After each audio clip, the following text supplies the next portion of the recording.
생각건대 현재의 고난은 장차 우리에게 나타날 영광과 좋게 비교할 수 없도다. 피조물에 고대하는 바는 하나님의 아들들에 나타나는 것이니 피조물이 허무한데 굴복하는 것은 자기 뜻이 아니요 오직 굴복케 하시는 이로 말미암음이라. 그 바라는 것은 피조물도 썩어짐의 종노릇한 데서 해방되어 하나님의 자녀들의 영광의 자유에 이르는 것이니라. 피조물이 다 이제까지 함께 탄식하며 함께 고통하는 것을 우리가 아나니 이뿐 아니라 또한 우리 곧 성령의 처음 익은 열매를 받은 우리까지도 속으로 탄식하여 양자될 것 곧 우리 몸의 구속을 기다리느니라. 우리가 소망으로 구원을 얻었음에 보이는 소망이 소망이 아니니 보는 것을 누가 바라리요. 만일 우리가 보지 못하는 것을 바라면 참음으로 기다릴지니라. 2009년도 마지막 주일 예배 때 우리 부엘 찬양대가 하나님께서 나를 인도하신다고 하는 이 시편 가지고 찬양을 해주셨는데 참 감사합니다. 근데 제가 이 찬송 들을 때마다 항상 그 아쉬운 것은 여호와는 나의 목자시니 내게 부족함이 없다. 그 가사 좀 왜 이렇게 틀리게 했을까? 누군가 처음부터 내게가 아니라 내가거든요. 내게 부족함이 없다가 아니라 내가 부족함이 없다. 근데 그 처음부터 이 노래가 소개될 때 그걸 누가 그렇게 작시를 해버렸어요. 이게 엄청난 차이가 있는 거예요. 그게 사실은 여호와는 나의 목자시니 내가 부족함이 없다예요. 원래 성경에. 근데 그걸 자꾸 내게 부족함이 없다로 해가지고 그게 비슷한 것 같으면서도 굉장히 차이가 있죠.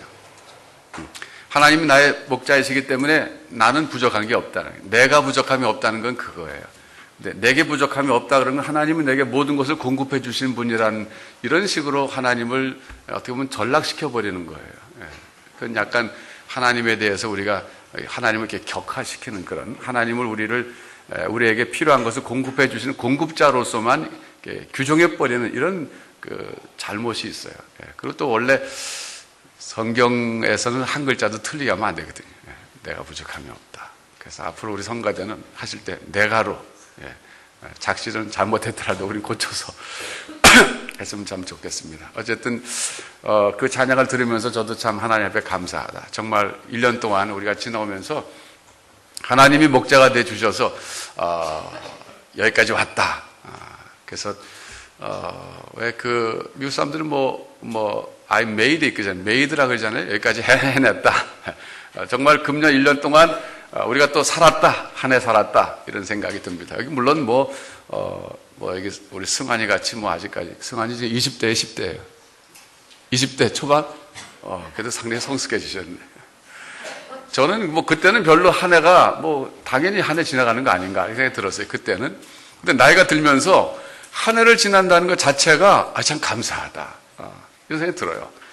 그러니까 내 힘으로 살아온 것 같아도 지나놓고 보면 그때 그 얼마나 많은 삶의 위기가 있었던가. 한 해만 해도 여러분 하다못해 자동차 사고 날 뻔했던 순간도 있었지 않았습니까? 그때도 정말 하나님이 나를 그렇게 지켜주셨구나 이렇게 생각하게 되면 1년을 지나왔다는 것 자체가 얼마나 감사한지 몰라요. 물론 1년 지나면서 어려웠던 순간도 더 많이 있었죠. 그래서 오늘 성경 말씀에 보면 18절에 이렇게 시작을 해요. 생각건대 현재의 고난은 장차 우리에게 나타날 영광과 좋게 비교할 수 없도다. 여기 현재 고난하고 미래 영광하고 이 두 개념이 대비가 되고 있어요. 그러니까 어차피 우리 인생을 살아가면서 우리는 현재 고난, 이건 피할 수 없다는 거예요. 그러나 그것만 갖고 있는 것이 아니라 앞으로 미래에는 영광이 기다리는데 미래의 영광은 현재 고난에 비하면 비교할 수 없을 정도로 아주 엄청나게 축복이다 그런 얘기예요. 저는 오늘 이 핵심적인 이 설교의 주제는 바로 그겁니다. 우리가 당하는 현재 고난은 2009년도를 살아오면서 우리가 당했던 여러 가지 고난이 있고 그리고 지금도 또 겪고 있는 고난이 있고 또 내년까지 간다고 특별히 달라질 상황도 없는 그런 어려움이 있다 치더라도 오늘 성경 말씀 우리에게 확신시켜 주시기를 현재 그 고난들은 미래에 우리가 받게 될 그 영광과 비교해 보면 비교할 수 없을 만큼 사실 아무것도 아니다, 그런 얘기예요. 이것이 우리 각자에게 아주 실감나는 메시지로 오늘 전달됐으면 참 좋겠습니다. 저는 개인적으로 금년도 지나가면서 감사한 일들을 정리해 보라 그러면 거의 뭐 첫 번째가 로마서를 설교했다는 거 꼽고 싶어요. 그러니까 로마서를 설교하면서 제 자신이 많은 은혜를 받았고, 그리고 또 성도들에게 로마서를 설교할 때 성도들이 잘 이해하니까 참 감사해요. 저는 여러분들에게 정말 이 시간을 통해서 감사하다는 말을 하고 싶어요. 이 어려운 로마서를 1년 동안, 뭐 1년 좀 안 됐지만 어쨌든 금년 쭉 로마서 했는데 여러분들이 잘 이해하고 따라 주신 것에 대해서 이 시간에 진심으로 감사를 드립니다. 받으셨죠? 제가 왜 그러냐 하면 이 로마서가 어렵거든요. 그리고 대부분의 우리 성도님들이 교회 나오실 때 설교에서 기대하는 것은 오늘 나의 삶에 필요한 어떤 뭐 교훈이라든지 어떤 정보라든지 이런 걸 기대하고 나오거든요. 근데 로마서에서는 오늘 당장 우리 현실에 필요한 어떤 정보를 주진 않아요. 어떤 정보를 주냐 하면은 아주 궁극적인 인생의 질문에 대한 답을 줘요. 뭐 그렇지, 여기에 보면 무슨 대학 수능에 뭐 잘 들어가기 위해서는 뭐 이렇게 한번 해봐라, 뭐 그런 게 있으면 얼마나 좋겠어요. 제가 이번에 우리 다학교에서 대학 수능 보는 우리 학생들이 한 6명, 7명 정도 되거든요. 제가 다 한 사람 한 사람 다 알죠. 근데 이제 보니까 그 대학 들어가는 게 정말 복잡하더군요. 뭐 시험만 잘 보면 되는 게 아니라 또 이제 뭐 수시가 있고 또 정시가 있잖아요. 또 정시에는 또 뭐 3군데 지원해야 되는데 또 뭐 가나다라 뭐 군이 있어가지고 또 뭐 거기 또 겹치면 안 되고 뭐 3군데 해야 되는데 그것도 또 뭐 하여튼 점수대로 또 해야 되는 게 있고 또 안전하게 택해야 되는 게 있고 그래서 야, 정말 저는 옛날에 대학 들어가기 정말 잘했다, 그런 생각해요. 저희 집 사람이랑은 지금도 수능이란 말을 못 쓰고 예비고사란 말을 쓰고 있어요. 예비고사 볼 때 제일 쉬웠잖아요, 그때. 예비고사 붙으면 그 다음에 자기가 실력을 알아서 가는 거 아니에요. 근데 지금은 뭐 정보에 그냥 밝아야 되겠더라고. 3군데 집어넣어야 되는데 뭐 어떻게 해요. 정말 일찍 대학 들어간 게 너무 감사하다 생각이 들어요. 근데 로마서에는 그런 정보가 없어요. 우리 자녀 대학 보낼 때 뭐 어떻게 하라면 그런 좀 팁을 주면은 얼마나 좋겠어요. 근데 그런 것도 없어요. 또 우리 가정에 뭐 사업이 잘 안 되는데 그 사업을 어떻게 하면 잘 해결할 수 있다, 그런 것도 안 준단 말이에요. 그러니까 사실 설교를 하러 이렇게 설교를 들으러 나오실 때 많은 성도들은 당장 지금 발등에 떨어진 불들이 있어요.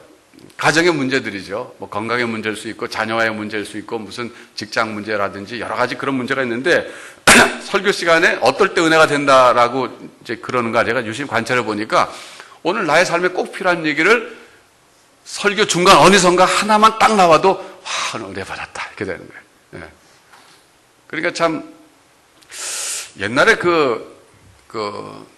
박영선 목사님, 여러분 아시는 분 아실 거예요. 박영선 목사님께서 지금 남포교회 목회를 하고 계신 분인데 아시아 선수촌 아파트에서 그분이 자기 설교하고 홍정길 목사님 설교하고 비교를 한 적이 있어요. 홍정길 목사님은 그 남설교회 옛날에 시작하셨다 지금 남설 은혜교회 하시잖아요. 두 분의 설교 비교하면서 이렇게 얘기하더라고요. 홍정길 목사님은 강해 설교를 본인은 하신다고 그렇게 말씀하시는데 본인이 생각할 땐 아니라는 거예요. 그건 강해 설교가 아니라는 거예요. 강해 설교는 자기가 하는 게 강해 설교래요. 박영선 목사님의 설교는 그렇잖아요. 본문 하나 놓고 논리적으로 쭉 풀어나가갖고서 마지막까지 다 들어야 그 은혜가 되는 설교예요. 중간에 뭐 잠깐 존다든지 그러면 또 설교 은혜가 안 돼요. 그러니까 막 그분이 막 소리를 질러가면서 잠 깨워가면서 막 데려가잖아요, 이렇게. 그래서 하는데, 그러면 자기는 권투 선수로 말하면 자기는 경량급이래. 그래서 권투 선수, 자기는 케어를 잘 못 시킨대. 영적으로 말하면 성도들을 케어 못 시키고 그냥 열심히 여러 번 잽을 때려갖고 계속 집중 공격해가지고 결국 마지막 가서 판정승 이렇게 겨우 하는 그런 스타일이에요, 자기는. 근데 홍정일 목사님은 권투로 말하면 헤비급을 헤비급. 그래서 서론, 본론, 결론도 필요 없대요, 거기는. 그냥 중간에 아무 때나 한번 뻥 마시면 그렇습니다. 그러니까 성도들이 설교 들을 때 무슨 뭐 서론에 홍정일 목사님 무슨 얘기 하시고 본론에 무슨 얘기, 결론 필요 없고 그냥 듣다가 보면 중간에 뻥 맞으면 그냥 쓰러진대요. 이런 식으로 그분하고는 자기하고 설교가 다르다 그러시더라고요. 근데 대부분의 설교자들이 이제 자기 스타일이 있어요. 근데 이제 저 자신도 이제 처음에 설교를 할 때 서론 물론 결론도 이렇게 이끌어가는 스타일이에요. 그러니까 제 설교도 끝까지 다 듣지 않으면 별로 이렇게 은혜가 안 되는 거예요.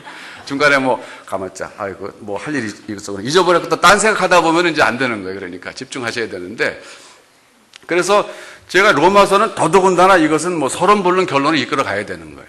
그렇지 않으면 이거 은혜가 안 돼요. 그런데 제가 1년 동안 해보니까 여러분들이 잘 이해하시고 따라오신단 말이에요. 그래서 너무 감사하고, 저는 하나님께 정말 금년에 돌아볼 때 로마서 설교하는 것에 대해서 감사하고, 여러분들이 잘 들어주신 것에 대해서 감사합니다. 정말 감사하고, 그래서 저는 앞으로 우리 교회에 이제 새로 오시는 분들 계시잖아요. 최근에 지금 로마서 8장을 하는데 1장부터 못 들으신 분들 계시잖아요. 그분들을 위해서 이제 8장까지 하게 되면 이걸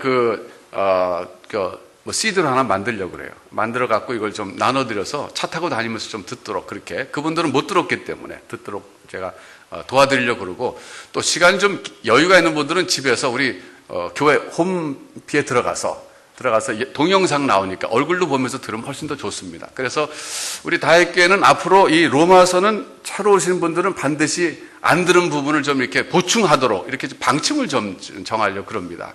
그래서 나중에 쭉 로마서 같이 들어가면, 그 다음에 이제 제가 설교자로서 로마서 끝난 다음에 제가 다른 본문 갖고 할 때도 계속 이어나갈 수가 있거든요. 진도가 맞아서. 그런데 중간에 오신 분들이 많이 계시면, 만일에 이걸 로마서를 다시 돌아가서 공부를 하지 않으면 제가 진도 나가는데 좀 어렵습니다. 한 얘기를 또 해야 되고 한 얘기 또 해야 되고 이렇게 되니까 그게 어려워요. 그래서 여러분들에게 제가 미리 부탁드리는 것은, 이 자리에 이제 1장부터 못 들으시고 뭐 5장부터 들었다, 7장부터 들었다 이런 분들은 교회 홈페이지에 들어가셔서 한번 좀 보십시오. 보셔서 거기에 무슨 얘기가 있는지 쭉 한번 로마서를 한번 공부해 보시고, 나중에 이제 CD를 만들어서 나눠드리면 좀 여러 번 들으시면 참 좋겠어요. 근데 오늘은 이제 8장인데, 이 8장은 그 성령에 대해서 이야기하고 있는 장이에요. 로마서의 핵심 주제는 뭡니까? 믿음으로 구원 얻는다는 거예요. 믿음으로 의롭다함을 받는다는 거예요. 믿음으로 의롭다함을 받는다는 것인데, 이제 이 8장에 들어오게 되면은 믿음으로 의롭다함을 받은 사람이 거쳐야 될 성화 과정에 대해서 얘기하는 거예요. 그 성화 과정을 거친 다음에 그 다음 단계가 뭐냐면 영화라는 것이 있어요. 제가 아무래도 오늘 칠판 좀 불편하지만 좀 쓸게요. 제가 이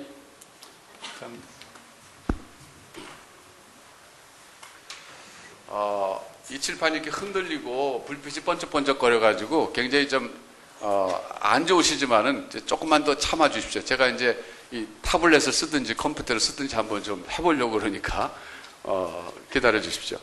로마서의 그 주제는 그 사실 칭의예요. 믿음으로 의롭다함을 받는다 하는 거예요. 근데 칭의 다음에 우리가 가야 될 단계가 뭐냐면 성화입니다. 성화. 성화는 점차적으로 거룩하게 변화되어져 가는 거예요. 그러니까 믿음으로 의롭다함을 받는다는 것은 믿음으로 거룩하다고 칭함받는 거예요. 의와 성이라고 하는 게 성경에서 같은 개념으로 써요. 믿음으로 의롭다함을 받는다, 거룩하다 하는 것이 사실 같은 개념이에요. 그런데 성화라고 하는 것은 일생 동안 계속되는 거예요. 여기. 그래서 성화는 하나의 과정이라고 그러죠. 성화 과정이라는 말을 써요. 거기에 비해서 칭의라고 하는 것은, 이것은 순간적인 하나님의 선언이라고 그랬어요. 시간적으로 볼 때는 이거는 순간이에요. 성화는 과정이라면 칭의는 순간입니다. 그래서 우리가 예수 그리스도를 믿음으로 의롭다함을 받아요. 그 다음에 의인이 된 상태에서 신분의 변화를 온 거예요. 신분의 변화는 온 상태에서 이제 실제적으로도 거룩하게 되기 위해서 우리가 변화되어져 가는 과정을 성화 과정이라 그러는 거예요. 제가 예를 들었잖아요. 베트남 아줌마 예를 들었죠. 베트남 아줌마가 시집 와가지고서 아이를 낳고 지금 살고 있는데 법적으로는 한국 사람이에요. 그런데 실제로 한국말을 한국 사람처럼 잘하냐면 그렇지 못하거든요. 그러니까 이 아줌마는 계속적으로 한국말을 잘 배우는 과정이 이 일종의 우리에게는 이 성화 과정이 되는 거예요. 신분은 한국 사람이 됐어요. 순간적으로. 그렇지만 실제로 한국 사람이 되기 위해서는 한국 언어를 배워야 되고 역사와 문화를 배워나가야 되는 과정은 평생 걸리는 거예요. 그 아줌마가. 마찬가지예요. 우리가 영적으로도 의롭다함을 받는 것은 순간입니다. 법적으로는 뭐 문제가 없어요. 하나님의 자녀가 됐어요. 법적으로 의인이 됐어요. 그런데 실제로 의인답게 살아가는 의인이 되는 것은 일평생 걸리는 거예요. 그게 성화 과정입니다. 그런데 이것은 언제 끝나는가? 내가 죽을 때 끝나요. 내가 죽는 순간 성화 과정 끝이에요. 어떤 사람은 성화 과정이 엄청 짧고 어떤 사람은 엄청 길어요. 엄청 짧은 사람이 있습니다. 누구였어요? 십자가에서 한평 강도. 그렇잖아요. 한평 강도는 아주 정말 은혜 받은 사람이에요. 그 사람 어떻게 보면. 당신의 나라 임하실 때 나를 기억해 주세요. 그랬더니 주님 뭐라고 했어요? 오늘 내가 나와 함께 낙원에 있으리라. 불과 그 성화 과정이 몇 시간 안 됐어요. 아, 참 행복한 사람이에요. 이 성화 과정이 보통 어렵지 않잖아요. 나를 막 쳐서 복종시켜야 되고 십자가 지고 가는 과정이고 다 그렇거든요. 그러니까 한평 강도는 성화 과정이 엄청 짧았어요. 거기에 비해서 우리 승환이 얼마나 길까요? 한참 길잖아요. 아주 한참 남았어요. 그러니까 그런데 이 성화가 끝이 아닙니다. 성화의 끝이 아니고 진짜 끝은 영화라 그래요. 영화. 영화는 영광스럽게 변화된다 그거예요. 영어로는 glorification. 성화는 sanctification이라 그러죠. 그러니까 성화와 영화라 그러는데 영화는 언제 되는가? 예수님이 재림하실 때 되는 거예요. 재림. 그래서 예수님이 재림하실 때 우리의 영과 육이 완전히 영원한 그런 부활체로 부활해가지고 낙원에 있던 영혼과 땅속에서 썩어있던 그 육체가 다시 부활해갖고 결합돼가지고 영원토록 살게 된 그 영광스러운 상태를 영화라 그러는데 성경은 이것을 가리켜서 구원의 완성이다 그런 말하고 있어요. 오늘 여기 성경 본문에 보면 이제 영화를 뭐라고 또 설명하고 있냐면 23절을 보시면 여러분 본문 가서 보세요. 23절을 보시면 이뿐 아니라 또한 우리 곧 성령의 처음 익은 열매를 받은 우리까지도 속으로 탄식하여 양자 될 것 곧 우리 몸의 구속을 기다리니라 그랬는데 우리 몸의 구속이 바로 영화예요. 여기가 영화라고 하는 것이 우리 몸의 구속. 23절에 나오는 우리 몸의 구속이라는 그 말이 바로 영화를 가리키는 거예요. 그러니까 우리 몸의 구속을 기다린다 그랬으니까 몸의 구속은 미래 사건으로 얘기하고 있는 거예요. 그렇죠? 그러면서 영화를 그렇게 다른 표현으로 설명하고 있어요. 자, 그러면 지금 아까 여기 18절에 생각건대 현재의 고난은 장차 우리에게 나타날 영광과 좋게 비교할 수 없도다 그랬는데 현재는 어딥니까? 현재는 바로 성화가 현재예요. 우리에게는. 현재 성화 과정을 거치고 있는 우리에게 있는 그 고난이 있다는 거예요. 여기 고난. 장차 미래에 받게 될 영광과 비교해 볼 때 그거는 정말 비교가 안 될 정도로 아무것도 아니다는 거예요. 그러니까 이 영광이라고 하는 것은 결국 영화가 이루어지는 그 순간을 가리키고 있는 거예요. 그러니까 어떻게 보면요, 우리 예수 믿는 사람들이 이제 한 해를 마무리 짓고 내년 새해를 지금 2010년을 기대하고 있잖아요. 또 새해가 되면 좀 잘해봐야지. 새해가 되면 좀 더 뭔가 좀 잘 되겠지. 희망을 좀 갖고 있는데 그런 것은 이제 단견적인 희망이고, 그건 뭐 일시적인 희망이고, 진정한 희망은 사실은 이 영화가 우리에게는 진정한 희망이에요. 그러니까 몸의 구속이라고 하는 이것이 바로 우리가 진정으로 미래에 희망을 걸어둘 바로 진정한 희망의 대상이에요. 그런데 중요한 것은 이것은 우리가 이루는 것이 아니라 하나님께서 이루어주신다는 거예요. 이거를. 하나님께서 결국은 우리 몸의 구속을 이루어주실 것이라는 거예요. 그것이 우리에게 진정한 미래 희망이 된다고 하는 거예요. 저걸 희망으로 봐야 돼요, 우리가. 어떤 구체적인 희망이 있죠. 내년에, 이제 돈도 모아놨으니까 내년에 이제 집도 하나 분양받을 수 있다. 이것도 희망이잖아요. 올해까지만 타면은 내년에 내가 자동차 좀 바꿔야 되겠다. 나도 내년에 한번 외제차 한번 타볼까? 뭐, 그것도 희망이에요. 내년에, 그래. 내년에 한번 나도 좀 동남아시아 한번 여행 가볼까? 이것도 희망이에요. 그것도 우리에게 희망이 줘요. 그렇지만 정말 우리 크리스찬들에게 하나님의 자녀, 이 믿음으로 의롭다함을 받고 성화 과정을 거쳐가는 우리들에게 있어서 진정한 희망은 우리 몸이 구속되는 그것이 진정한 희망이다. 그거예요. 아직까지 우리가 왜 고난을 당하냐면요, 몸의 구속이 이루어지지 않았기 때문에 고난을 받고 있는 거예요. 이 고난 속에는 육신의 질병이 있잖아요. 그러니까 몸에 구속된다는 것은 질병에서 자유스러워진다는 거예요. 그럴 뿐만 아니라 몸이라고 하는 것이 말해주고 있는 것은 우리의 미성숙을 말해주고 있어요. 미성숙. 많은 우리의 고난들이, 우리가 많은 고난을 겪지만은 그 고난의 근본적인 원인은 우리 자신의 미성숙인 경우가 대단히 많습니다. 남 탓할 것이 아니라 우리가 고통당하고 인생을 살면서 금년 2009년 동안에도 여러 가지 많이 어려움을 겪고 지나왔는데 그 원인이 사실은 다른 사람에게 있는 것이 아니라 나 자신의 미성숙에 있다고 하는 것을 깨닫는 사람은 영적으로 성숙한 사람입니다. 지혜로운 사람입니다. 그 사람은 자아를 본 사람입니다. 그렇지 않고 항상 남에게서만 이 자기 고통의 원인을 찾는 사람들은 그건 고통에서 해방될 길이 없는 사람이에요. 계속적으로 고통만 당할 거예요.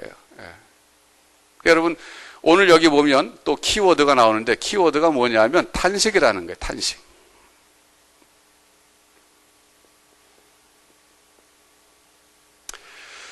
이 탄식이라고 하는 것이 오늘 본문에 2번 나옵니다. 어디 나오냐면 22절에 나와요. 피조물이 다 이제까지 함께 탄식한다. 또 한 번은 23절에 우리까지도 속으로 탄식한다.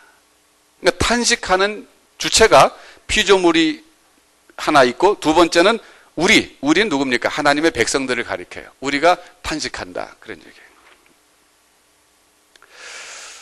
자, 이 탄식이라고 하는 것이 오늘 키워드인데 이걸 한번 생각해 봅시다. 그러니까 현재 우리는 고난을 당하면서 지금 탄식하고 있다는 거예요. 그런데 우리만 탄식하는 것이 아니라 놀랍게도 피조물이 탄식한다는 거예요. 19절에 보면 피조물이라는 말이 나오는데 피조물은 뭡니까? 자연 만물이에요. 인간을 제외한 모든 자연 만물을 가리키는 거예요. 그런데 이 자연 만물인 피조물이 탄식하는데 왜 탄식하냐 하면은 20절과 21절을 보면 피조물이 허무한 데 굴복하고 있기 때문에 탄식한다는 거예요. 말이 굉장히 어려워요. 허무한 데 굴복한다는 것이 그럼 무슨 뜻이냐? 허무라는 것은 아무것도 없다 이거예요. 근데 허무한 데 굴복한다. 굉장히 시적이고 또 의인법을 썼어요. 피조물이 마치 사람인 것처럼 그렇게 좀 표현하고 있는데 허무한 데 굴복한다는 것을 좀 더 알기 위해서는 21절에 보면 실마리가 있는데 썩어짐의 종노릇하고 있다는 뜻이에요. 21절에 보면 썩어짐의 종노릇이라는 말이 나오잖아요. 20절에 허무한 데 굴복하는 것하고 21절에 썩어짐의 종노릇하는 것하고 똑같은 개념이에요. 그러니까 허무한 데 굴복한다는 것은 무슨 뜻인지 잘 모르겠지만 썩어짐의 종노릇한다는 것은 알 수 있겠죠. 즉 썩는다 이거예요. 피조물이 썩는다. 썩는다는 게 뭐예요? 죽는다. 그러니 죽는다. 피조물들이 죽어가면서 고통을 당하고 있고 그리고 탄식하고 있다는 거예요. 여러분 코펜하겐에서 열렸던 그 지구온난화 문제 때문에 있었던 그 회의가 성과가 별로 안 좋지 않았습니까? 잘 안 됐잖아요. 왜 모였습니까? 지구온난화가 자꾸 심각한 문제가 되고 이제는 뭐 지구가 한 가족이기 때문에 어느 한 구석에서만 잘하면 되는 게 아니라 전체가 다 협력해야 된다는 거 아니에요? 그래서 모였는데 미국과 중국의 비협조로 안 됐다고 지금 평가받고 있잖아요.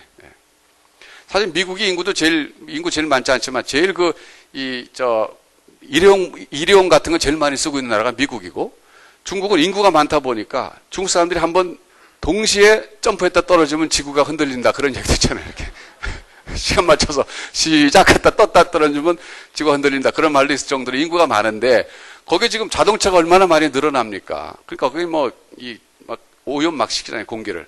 그래서 온난화라고 하는 것은 탄산가스 배출 때문에 생기는 것이고 지구가 마치 온실처럼 탄산가스가 싸버리니까 그게 지구가 열이 올라가서 2도만 더 올라가면 아프리카는 막 탄다 그러잖아요 앞으로.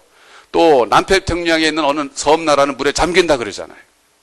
그러니까 이제는 뭐 자기 나만 잘하면 되는 시대가 아니에요. 그러니까 정상들이 모였는데 결국 중국과 미국이 그렇게 할 경우에는 많은 경비를 지출해야 되기 때문에 아직까지 동의 안 하고 있잖아요.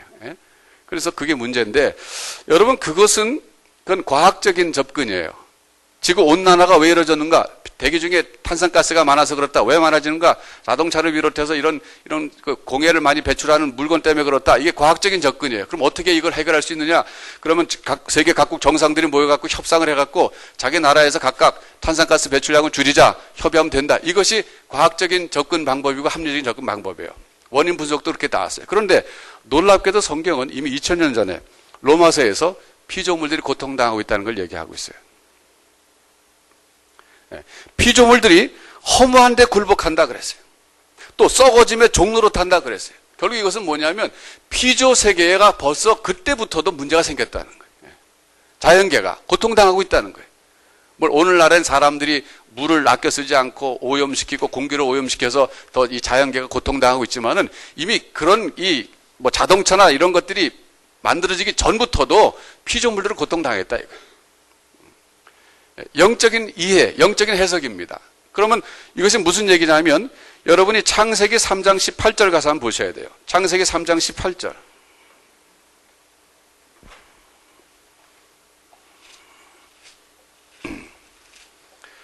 거기 보시면 왜 이 지구상에 그런 환경의 오염이 시작됐는가가 거기 나오고 있어요. 창세기 3장 18절입니다.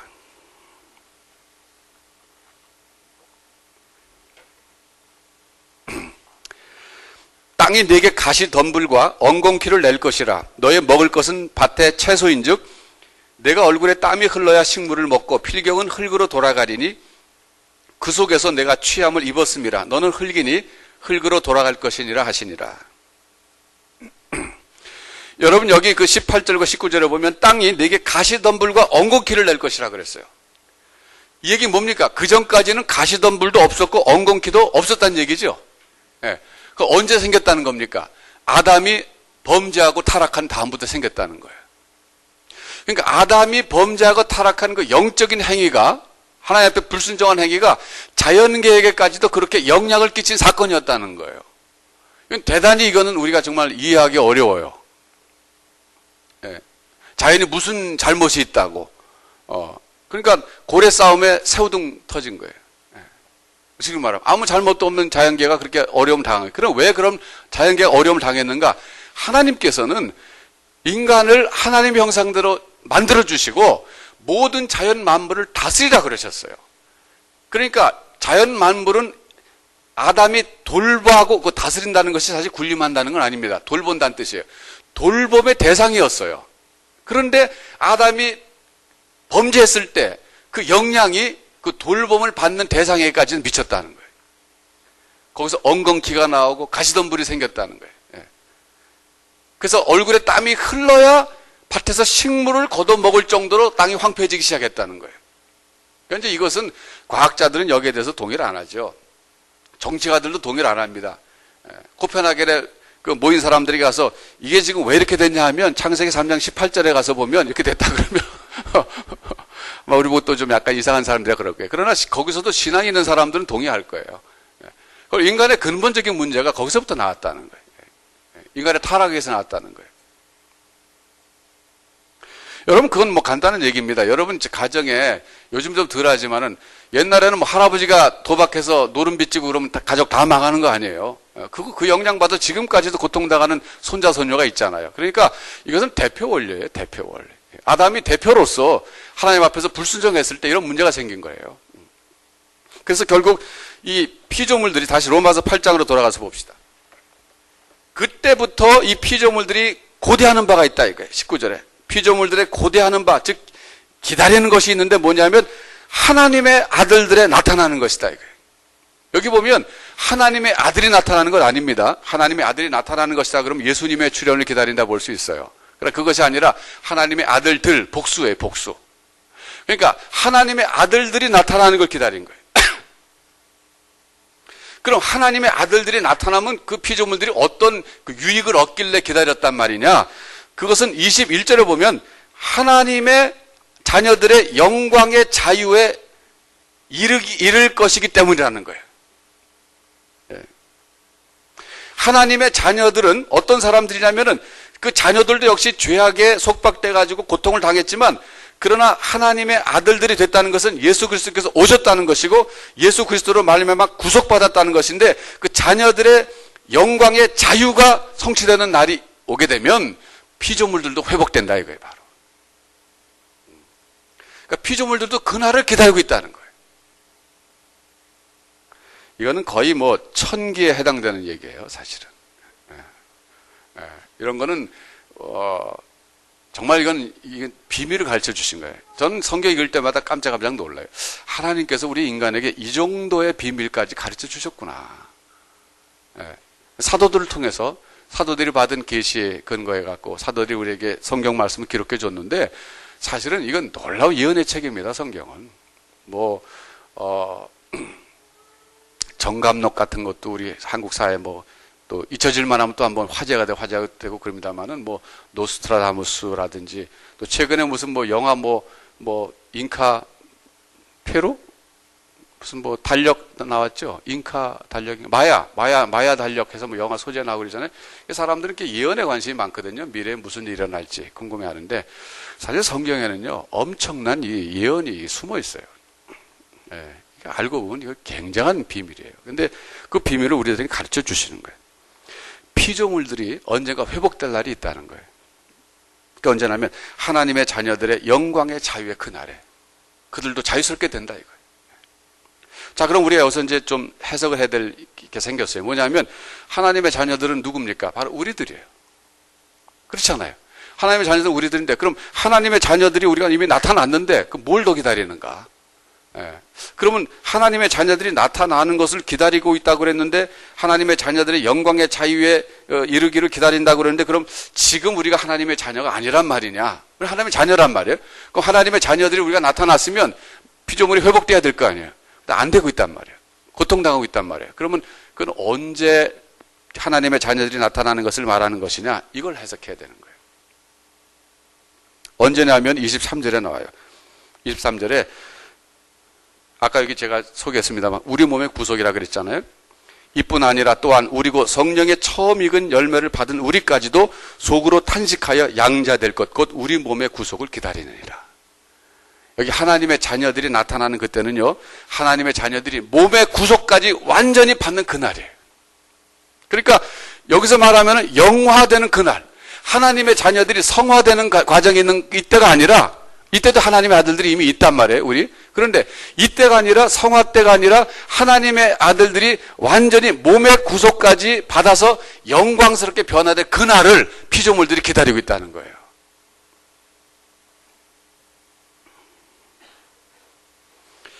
사실 이런 아주 천계에 해당되는 얘기는 이렇게 스승과 제자 사이에서 은밀히 얘기를 해줘야 되는 건데, 이렇게. 그렇잖아요. 이런 정말 놀라운 이 영적인 진리를 막 이렇게 대중적으로 하다 보면 잘 몰라가지고 그런 분들에게는 참 제가 개인적으로 좀 더 설명해 주고 싶어요. 그래서 여러분, 요점은 그거예요. 여기 자연 만물이 언젠가 회복되는 날이 있다는 거예요. 이 상태로 계속 가지 않는다 이거예요. 언젠가 계속 가는데 하나님의 아들들이 완전히 출현하는 그날, 즉 우리가 몸의 구속까지 받아서 영광스럽게 변화될 그날에 자연 만물도 고통에서 벗어나는 그날이 온다 이거예요. 여기에 대해서 여러분 한번 좀 더 생각하시고 확신을 가지시기 바랍니다.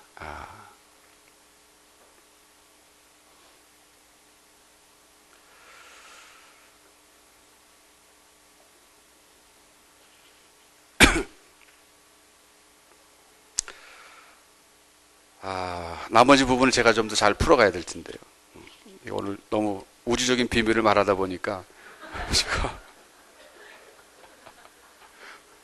쉽지가 않네요. 자, 좀 이제 생각해 봅시다. 그러면 여기서 이제 하나 좀 생각할 단어가 있어요. 뭐냐면 성령의 처음 익은 열매를 받은 우리라고 하는 말이에요. 성령의 처음 익은 열매를 받은 우리. 이거는 성화 과정에 있는 하나님의 아들들의 상태를 말해주고 있는 거예요. 그건 성화 과정에 있는 우리 하나님의 아들들이 지금 어떤 상태에 있느냐? 성령의 처음 익은 열매를 받은 그 상태에 있다는 거예요.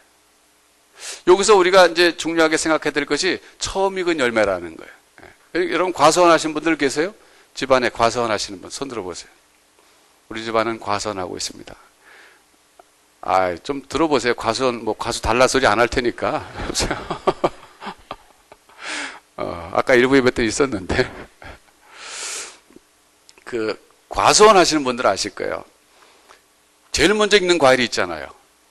그 해에 나무들이 많아도 그래도 제일 먼저 익는 과일이 있잖아요. 그걸 첫 열매라 그러는 거예요. 첫 열매라 그래요. 그러면 첫 열매가 시작이 돼갖고 나머지 모든 나무들에서 전부 과일이 열리게 돼요. 그러면 첫 열매를 딱 따먹어 보면 뭘 알아요? 올해 과일이 어떻게 되겠다. 이걸 미루어서 알 수 있잖아요. 앞으로 계속적으로 이제 수확이 이루어질 텐데, 과수가 열릴 텐데, 그 과수의 예측할 수 있는 거예요. 첫 열매를 먹음으로써. 지금 그 얘기하고 있는 거예요. 우리는 누구냐 하면 성령의 처음 익은 열매를 받은 사람들이라는 거예요. 이게 무슨 뜻이냐면요. 두 가지입니다. 하나는 거듭났다는 거예요. 중생을 가리키는 거예요. 또 하나는 성령의 내주를 가리키는 거예요. 성령의 처음 익은 열매를 받은 우리는 그것은 우리가 거듭났다는 것이고 그 성령께서 우리를 거듭나게 하시고 떠나가시는 것이 아니라 우리 속에 영원히 함께 내주하시는데 그 성령께서 이 성화 과정을 통해서 우리에게 뭘 맛보게 해주셨다는 거예요. 뭘 맛보게 주셨냐면은 구원받은 상태에 대해서 맛보게 해주셨다는 거예요.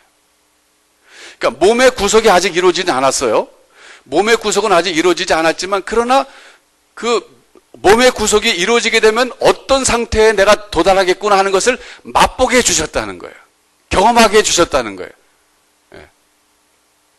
그래서 성령께서 내주하심으로써 우리를 어떻게 하십니까? 진리를 가르쳐 주십니다. 또 진리 가운데로 인도해 주시고 우리에게 어떻게 행할 것을 생각나게 하시고 깨닫게 하십니다. 다시 말하면 하나님과 동행하는 삶을 살게 하신다 그거예요. 다른 말로 얘기하면 하나님께 순종하는 삶을 살게 하신다는 거예요. 결국 몸의 구속이 이루어지는 그 날에 우리가 어떤 삶을 살게 되냐면 하나님과 함께 사는 거예요.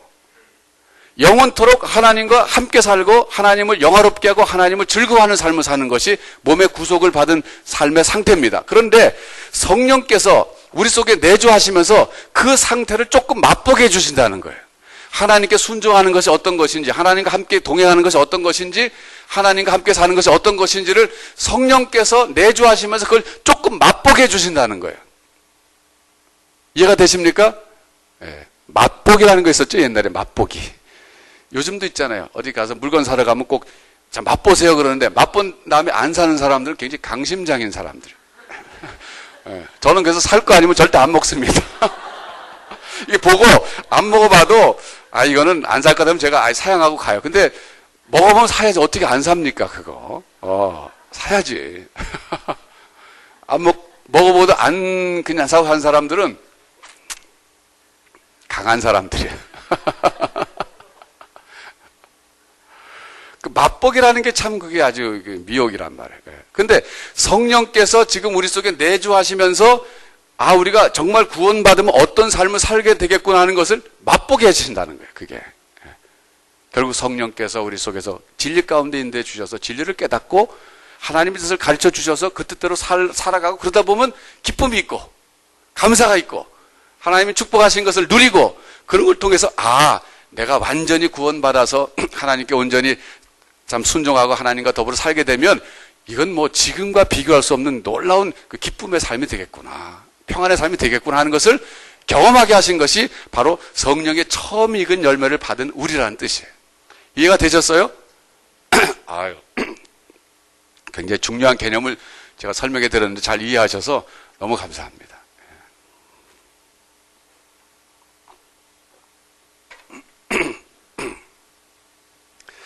그런데 그러는 과정에서 우리도 탄식한다는 거 23절에 보면 우리까지도 속으로 비록 성령의 처음 익은 열매를 받아서 그런 천국의 맛을 미리 보면서 몸의 구속을 받은 상태의 삶을 미리 맛보면서 살아가지만 그래도 우리는 탄식하면서 완전한 몸의 구속을 기다린다 이거예요. 양자 될 것이라 그래서 마치 양자가 미래되는 것처럼 됐지만은 사실은 이미 우린 양자입니다, 법적으로. 그러나 여기서 말하는 양자 될 것이라는 것은 몸의 구속이 완성되는 날을 가리키는 거예요. 자, 여러분 이제 우리 한번 실제적인 얘기 좀 해보십시다. 피조물도 탄식하고 우리도 탄식하고 살아오는데 올 1년 동안 여러분 탄식을 많이 했습니까? 탄성을 많이 했습니까? 예. 어떤 분들은 막 탄성했을 거예요. 너무 좋은 일이 많이 생겨가지고. 어떤 분들은 계속적으로 탄식만 하고 오셨을 거예요. 그런데 여러분, 이 탄식은 오늘에 당하는 현재 고난이에요. 18절에. 생각건데 현재 고난이에요. 이 현재 고난은요, 오늘 성경 말씀을 아멘으로 받으신다면 장차 우리에게 나타날 영광과 좋게 비교할 수 없는 보잘것없는 것이에요. 거기서 여러분들이 위로를 받으시길 바랍니다. 다른 데서 위로받지 마시고 뭐 근본적으로 그 문제가 해결돼야 위로받는 게 아니라 아예 이 원시적으로 멀리 바라보는 거예요. 오늘 나는 지금 금년에 문제가 해결되다 치더라도 내년에 어차피 또 문제가 오게 돼 있어요. 그러니까 뭐 문제 없는 날을 기다리지 마시고 먼 미래에 언젠가 이 현재 고난을 다 통과한 다음에 몸의 구속을 하나님이 나에게 허락하실 그 영광의 날을 바라보면서 여러분 믿음으로 사는 것이 이것이 바로 신앙적인 삶이에요. 이런 삶을 사시길 바랍니다. 예.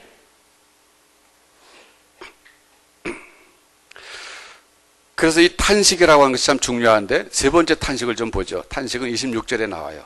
26절에 보면 이와 같이 성령도 우리 연약함을 도우시나니 우리가 마땅히 빌 바를 알지 못하나 오직 성령이 말할 수 없는 탄식으로 우리를 위하여 친히 간구하시니라. 그러니까 이 키워드가 탄식인데 세 종류의 탄식이에요.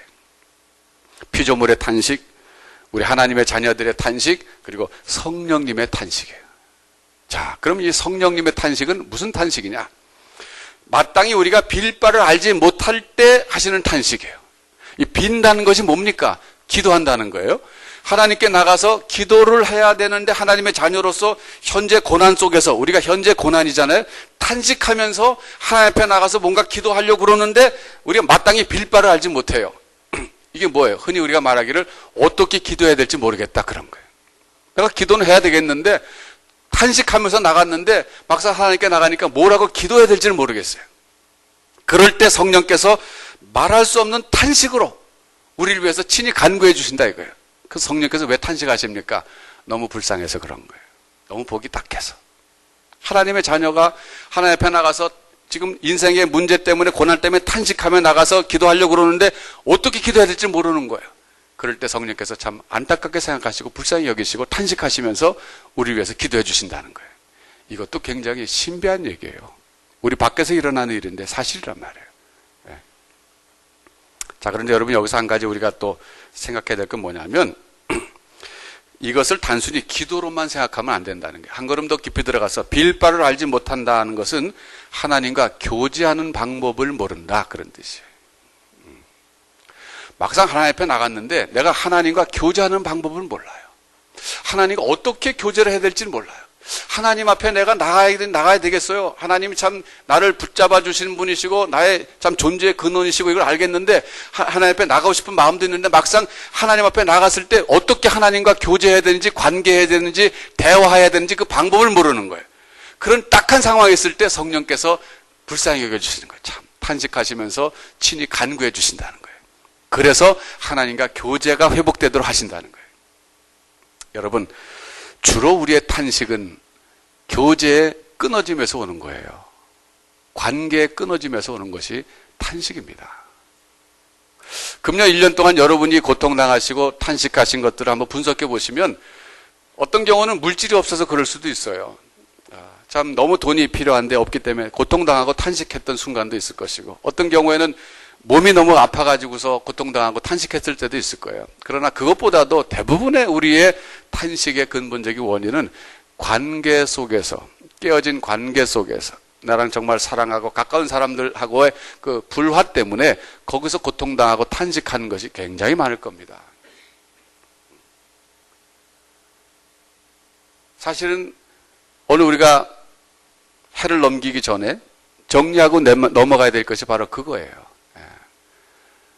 금년에 탄식하게 만들었던 많은 일들이 사실 관계에 깨어짐에서 오는 것이 많이 있는데 그것을 하나님 앞에서 우리가 나가서 문제를 해결한 받고 한 해를 마무리 짓고 새해를 맞아야 되겠다 그런 얘기입니다.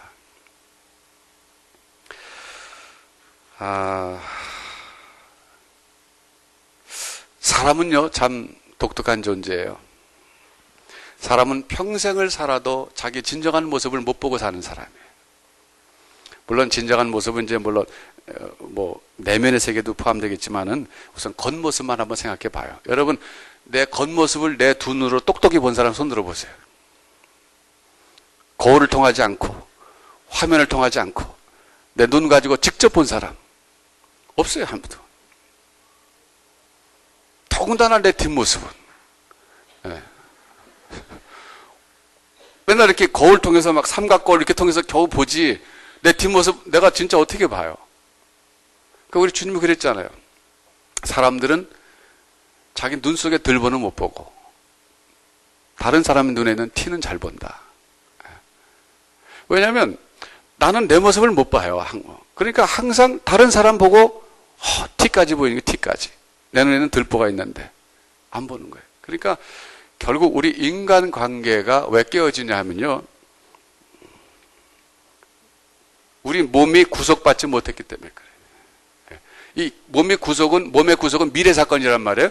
우리는 지금 몸이 구속받지 못한 상태인데 몸이 구속받지 못했다는 것은 우리가 아직 미성숙했다 그런 뜻이에요. 이 미성숙이라고 하는 것이 참 굉장히 많은 문제의 원인이 돼요.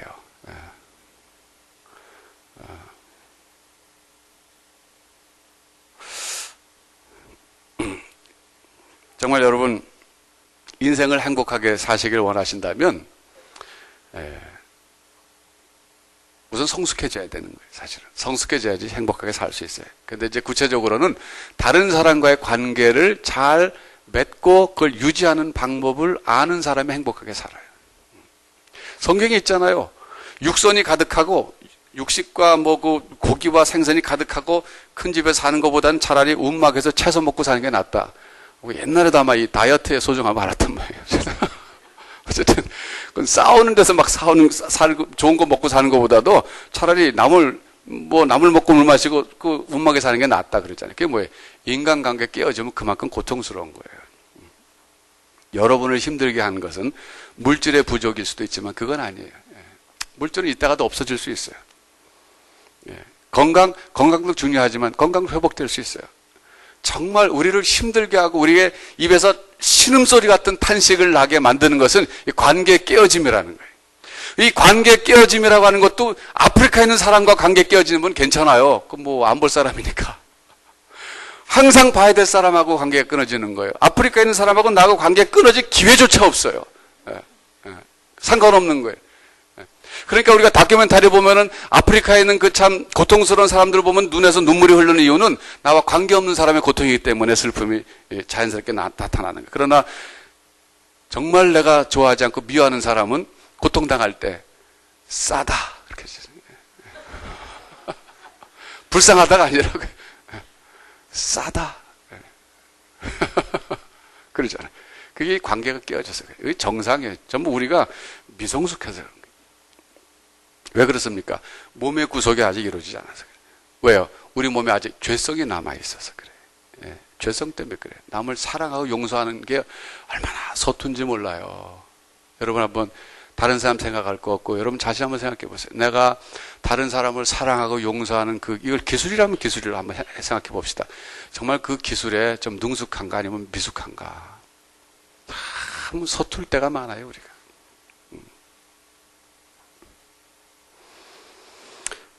그래서 우리가 탄식하는 거예요. 탄식해.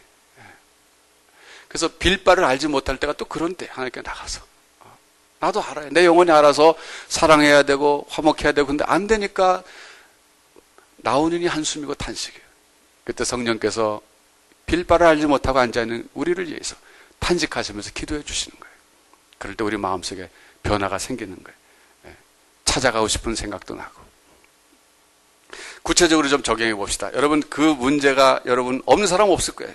하나님 앞에 나가서 첫째 기도하자. 뭘 기도해야 되는가? 하나님, 내가 나의 부족함을 먼저 보게 해 주옵소서. 내가 그 사람 저 사람 흉 보기 전에 내 흉 좀 보게 해 주옵소서. 내가 먼저 부족한 걸 봐야 되니까. 여러분 세상에 손바닥에 마주쳐야 소리 난다는 우리 속담이 있잖아요. 어느 한쪽이 100% 잘못했을 수 없어요. 그러니까 결국은 내가 상대방의 잘못은 그동안 너무 많이 봤어요. 하나님 앞에 나가서 기도할 때는 하나님 내 잘못을 보게 해주세요. 진실되게. 그 사람 앞에서 내가 창피해서 말을 못해도 내가 하나님 앞에서 할 수 있잖아요. 하나님, 뭐 그 사람이 90% 잘못했다 치더라도 하나님 제게 10% 잘못한 것 좀 보게 해주세요. 진지하게 한번 기도해 보세요. 하나님께서 보여주실 겁니다. 두 번째는 그 사람하고 한번 대화를 시도해 보세요. 대화. 아까 여기 우리는 하나님 앞에 나가서 빌바를 알지 못할 때 성령께서 말할 수 없는 탄식으로 우리에서 간구하신다 그랬는데 그게 뭐냐면 하나님 앞에 나가서 내가 어떻게 대화해야 될지, 대화의 물꼬를 어떻게 터야 될지 모른다, 그런 뜻이에요. 내가 하나님 앞에 뭐라고 지금 기도해야 되나? 할 말이 생각 안 나는 거예요. 네. 그것처럼 관계가 깨어졌을 때 정말 어려운 것은 대화입니다. 대화. 근데 대화가 아주 중요한 첫걸음이에요. 대화할 때 제가 중요한 정보를 하나 드릴게요. You 메시지보다는 I 메시지를 쓰십시오. 이게 무슨 얘기냐면 우리가 갈등 관계에 있을 때 상대방과 대화할 때 2인칭을 쓰면은 갈등이 더 깊어져요. 너 그랬지. 너 그랬잖아. 네가 그랬잖아. 또 한두 번 그랬어. 벌써 몇 번째야. 또 100번도 더 했다. 그럼 내가 언제 100번 그랬냐. 내가 90번밖에 안 했다. 이렇게 싸우는 거예요. 그러니까 U라는 메시지 쓰면은 정확하지 않은 얘기가 오고 가는 거예요. 감정만 돋구는 거예요. 그러니까 그때는 나라는 메시지 쓰는 거예요. 나는 그 문제에 대해서 이렇게 생각했었다. 나는 그때 이렇게 느꼈다. 나의 생각과 느낌을 I 메시지 써가지고 주체를 1인칭 써가지고 말을 하는 거예요. 그럼 적어도 상대방에게 내 생각과 감정을 전달할 수 있는 그런 방법은 되는 거고 그것이 이해의 시작이 될 수 있어요.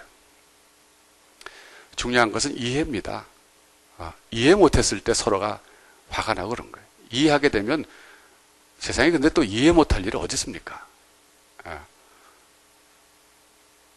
그러니까 참 우리가 알면서도 못하는 게 많아요. 그래서 여러분 대화를 시작할 때 중요한 것은 절대 You 메시지 쓰지 말라 이거예요. 그래서 저는 우리 아이들이랑 대화할 때도 You 메시지 잘 안 씁니다. 내가 아이들에게 꼭 말하고 싶을 게 있을 때는 너는 그때도 그랬잖아. 이렇게 하면 애들이 내가 그때 한 번 그랬지, 두 번 그랬어요. 막 이렇게 나오니까 그러지 않고 아빠는 네가 그럴 때 참 마음이 슬펐다. 아빠는 네가 그렇게 했을 때 아빠는 이렇게 생각했었다. 이렇게 얘기하면 적어도 아이들이 내 말에 귀를 기울이기 시작하는 거예요. 그게 좋은 관계 회복의 시작이에요. 단순한 것 같지만 여러분 적용해 보십시오. 굉장히 효과가 있어요. 이 부부지간에도 그렇고 자식 간에도 그렇고 친구 간에도 그렇고 이 대화가 상당히 중요한 거예요. 하나님도 우리와 대화하고 원하시는데 우리가 다른 사람과도 대화가 이 출발점이 될 수 있는 거예요. 그리고 또 하나 평범한 얘기지만은 미안하다, 고맙다, 사랑한다 이런 말을 자꾸 쓸 필요가 있어요. 저는 우리 미국 사람들 문화 속에서 이 땡큐라는 말을 아주 습관적으로 하는 게 참 좋더라고요. 근데 우리도 이제 감사하다는 말 많이 쓰잖아요. 그런데 가정에서부터 우리 가까운 관계에서부터 해를 넘기기 전에 정말 감사한데 내가 감사하다는 말을 못했던 사람이 있으면 여러분 해 넘기지 마시고 한번 감사하다고 해보십시오. 감사하다. 참 그때 감사했다. 근데 저희 세대까지만 해도 다음 세대 잘 모르겠어요. 감사한 거는 뭐 말 안 해도 알겠지. 이런 세대 문화거든요. 우리 아버님 세대가 그랬고 저희까지도 그래요. 꼭 그걸 말로 해야 되나? 알지. 뭐 이렇게 됐는데 그게 사실은 사람 잘 모릅니다. 말 하나는 모르는 거예요. 그래서 감사하다, 미안하다, 사랑한다, 고맙다. 이런 말은요, 아무리 많이 써도 나쁠 게 없어요. 자, 옆에 사람 보시고 감사하다 한번 해보시죠. 연습.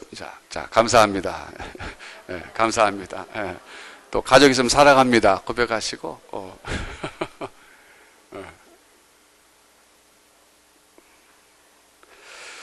그래요. 우리가 금년 1년을 지나오면서 참 탄식을 많이 했어요. 여러 가지 고통 때문에 여기 탄식한다 그러잖아요. 피조물이 탄식하고 우리도 탄식한다. 왜 탄식하느냐? 몸의 구속이 되지 않았기 때문에 우리가 미성숙하기 때문에 우리 삶에 우리가 여러 가지 잘못된 그런 이 씨앗들을 뿌려놨어요. 그걸 거두는 거예요, 사실은. 근데 그런 것들을 회복하기 위해서는 이제 우리가 하나님 앞에 먼저 나가서 기도하고 내 자신의 부족을 보게 해주시고, 그리고 이제는 구체적으로 대화를 시작하는 거예요. 예. 사랑한다, 고맙다, 미안하다 이러면서. 근데 그게 놀랍게 하나님이 역사하시는 키워드가 되는 거예요. 예.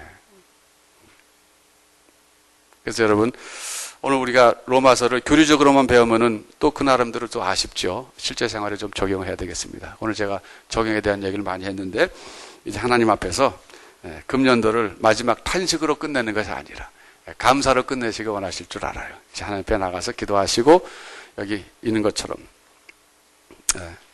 하나님 앞에 나가서 먼저 기도하시고 그 사람에게 고맙다, 미안하다, 감사하다 이렇게 시작하시면 하나님이 한 해를 아름답게 마무리 져주시고 새해를 기쁨의 한 해가 되도록 축복의 선물로 주실 줄로 믿습니다. 기도하겠습니다.